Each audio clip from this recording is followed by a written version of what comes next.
Hello guys, how are you? I'm Hardeep Singh. Welcome back to your own YouTube channel. IELTS updates and recent exams. For more updates related to recent IELTS exam writing test topics, listening, reading, practice test, and speaking, you got guesswork. Please, guys, participate in everyday listening and reading practice test to achieve your desired band score in your actual IELTS exam. Please hit the like and subscribe button. Press the bell icon for the upcoming notifications. Don't forget like, subscribe and share my YouTube channel and my Facebook page, IELTS updates and recent exams. Part 1. You will hear a female and a male student talking to a female tutor about a self-evaluation form. First, you have some time to look at questions 1 to 6.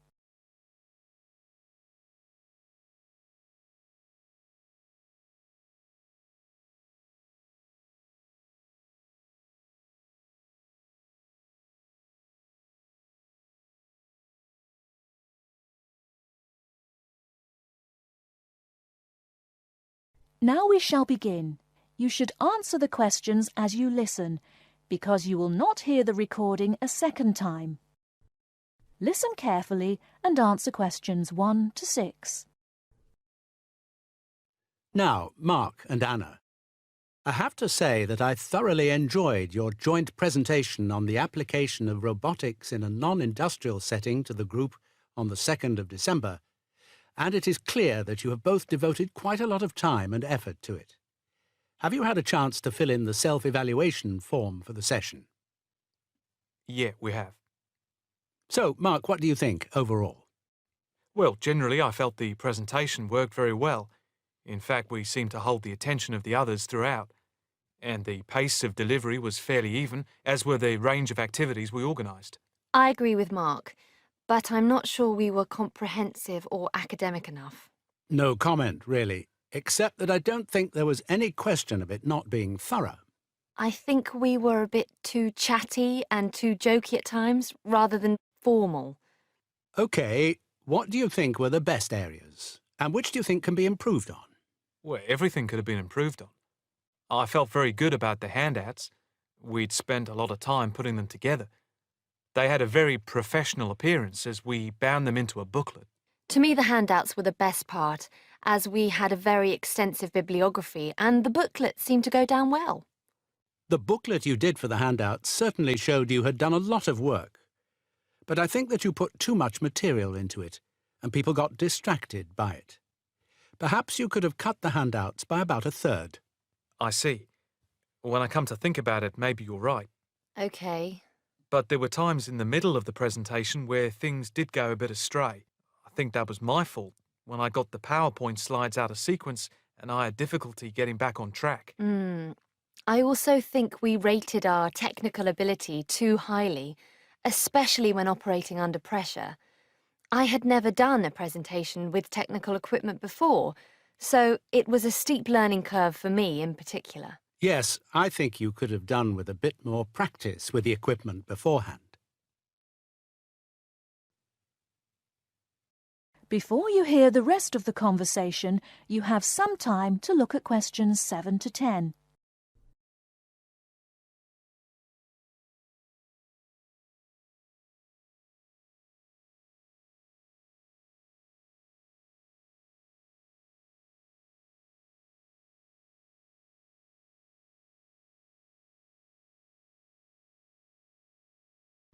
Now listen and answer questions 7 to 10. What about the next item on the feedback form, the aims and objectives? I think they were very focused, and we followed them through well, I think. We wanted to show how Europe was lagging behind other areas of the world. Yeah, I think they were clearly set out. Yes, agreed. No comment there. The diagrams and charts were appropriate. Yes, I have put that too.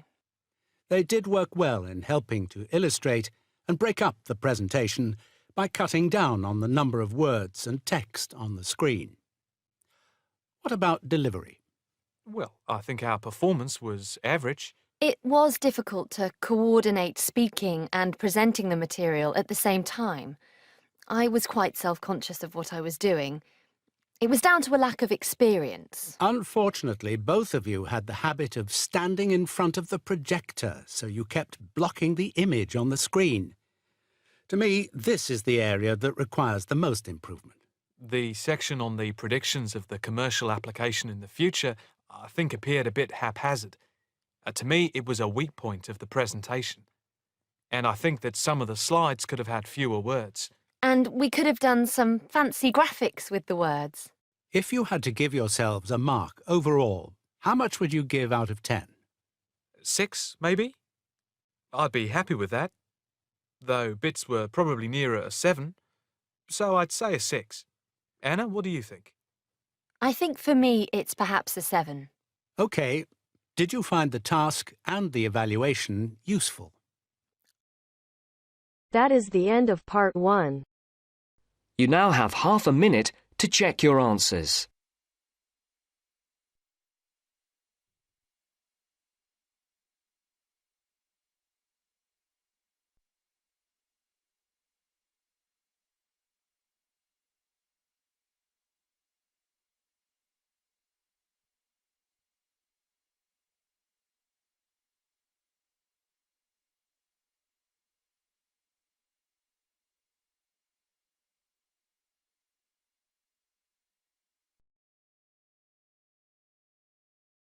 Now turns to part 2.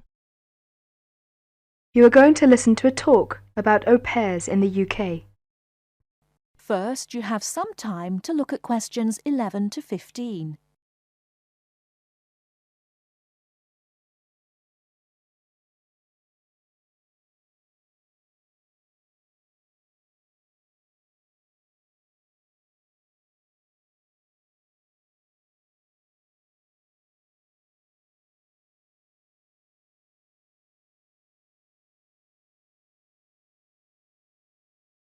Now, listen carefully and answer questions 11 to 15.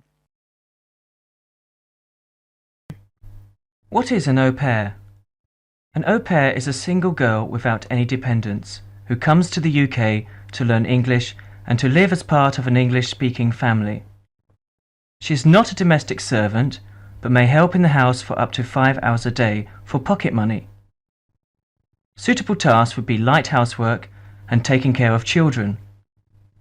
She should have 1 day each week completely free, and she should be free to attend language classes and religious services if she wishes. Pocket money should be between £15 and £20 per week, and she should have her own room. Before she arrives, she should have as much information as possible about the home she is going to and what she will be expected to do. She will find it helpful to have a letter from her hostess explaining the arrangements to show the immigration officer when she arrives.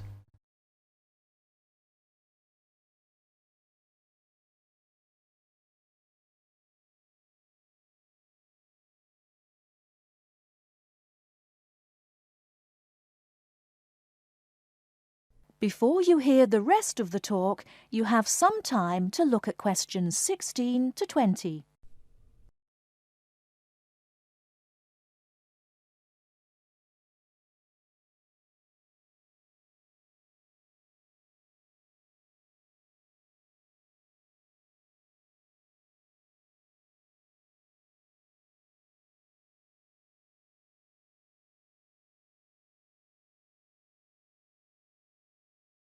Now listen and answer questions 16 to 20.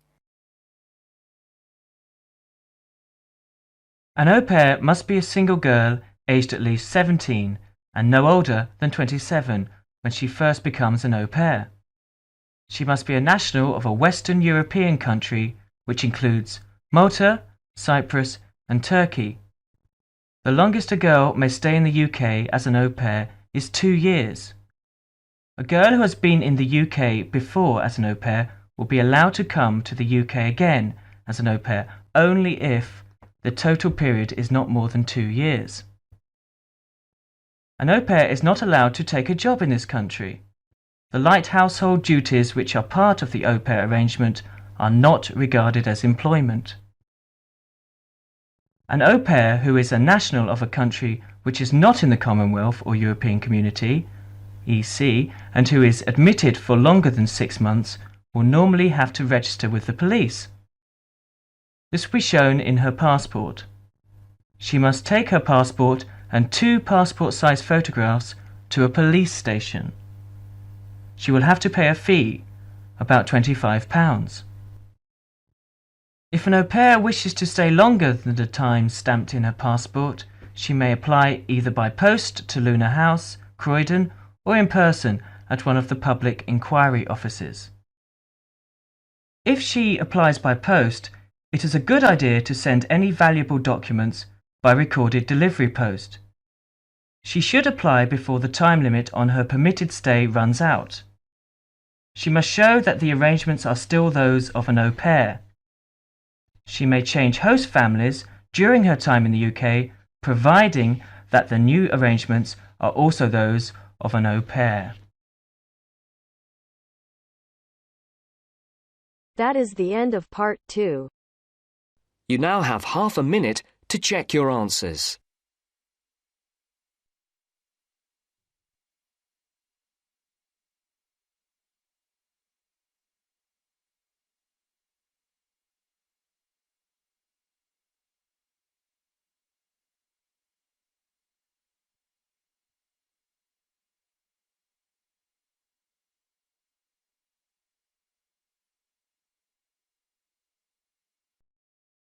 Now turns to part 3.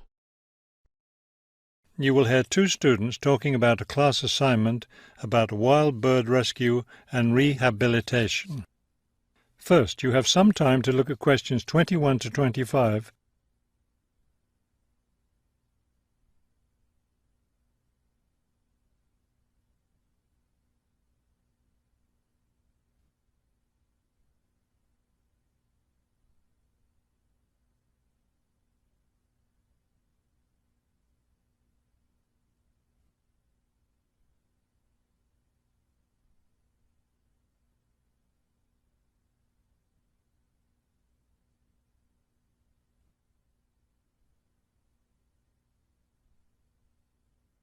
As you listen to the first part of the conversation, answer questions 21 to 25. Okay, let's go over the requirements and see what we have left to do. Let's see. We have to give the professor a written summary of the information we've gathered on our topic, wild bird rescue and rehabilitation. The other written thing we have to turn in is a case study of the rehabilitation of one bird. We have the information on that already. Right. All we have to do is write it up. What about charts and graphs? Do we need to include something like that? I don't think so. They aren't really relevant, but we do have to turn in a list of the resources we used. Naturally. What about videos? I heard some of the other students were doing that. Well, I guess that must be optional, because I don't see it on the requirements list. Okay, we should start planning our class presentation, since that counts for half the grade. We've looked at lots of sources of information, but I think our best source was the interviews we did with the wildlife rehabilitators. Agreed. That and the journal articles. I think we have enough information from those 2 sources for the presentation anyhow.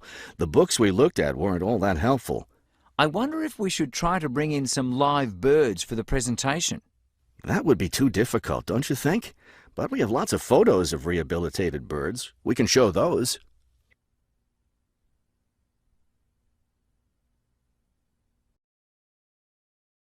Before you hear the rest of the talk, you have some time to look at questions 26 to 30.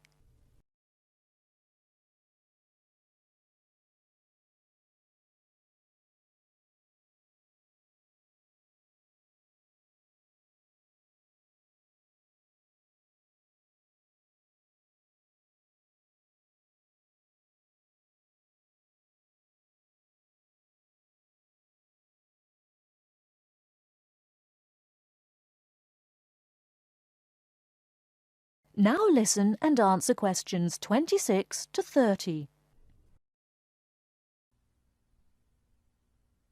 Now listen and answer questions 26 to 30. Right. Okay, I think we should start by talking about how to rescue a bird. Probably first we should help people understand which birds need rescuing. Yeah, that's really important, because a lot of times people see a baby bird that's all alone, or they find a bird sitting on the ground and they think it needs to be rescued. And usually those are just baby birds learning to fly. So we should emphasize that people should only attempt to rescue a bird that's clearly injured. For certain kinds of birds, the rescuer needs to wear protective gloves because some of those birds have sharp claws and can tear your shirt, or worse, injure your face or some other part of your body. Yes, that's an important point. Okay, next, let's tell people to put the injured bird in a box with good air circulation. We should let them know that a cage isn't necessary, and a bag, especially a plastic one, could hurt the bird more. Another thing we need to say is that the best way to help the bird stay calm is not by petting it or talking to it, but by leaving it completely alone. Then people should take the bird to the bird rescue center as soon as possible. Right, and we should also point out that when they're driving the bird to the rescue center, it's better not to play music on the radio or talk loudly, because those things just stress the bird. Yes, it's better just to speak quietly while you have the bird in the car. Okay, we've got that part covered. Next, we should talk about what happens at the rescue center.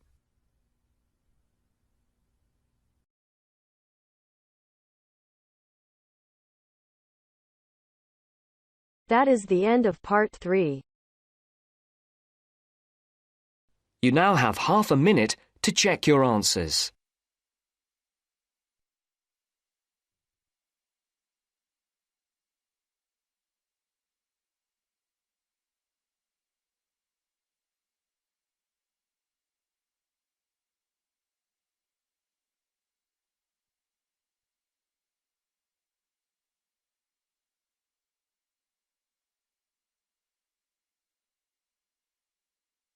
Now turns to part 4. Listen to the following lecture about lightning. First, you have some time to look at questions 31 to 40.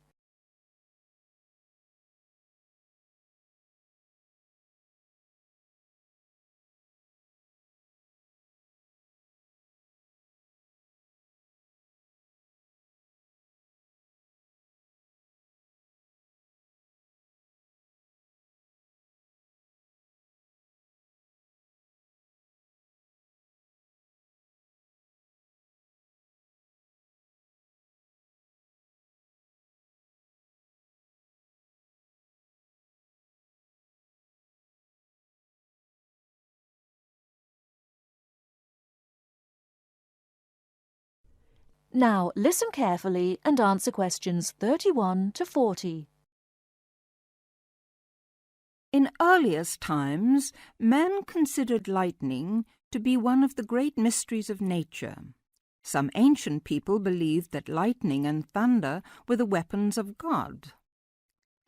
In reality, lightning is a flow of electricity formed high above the earth.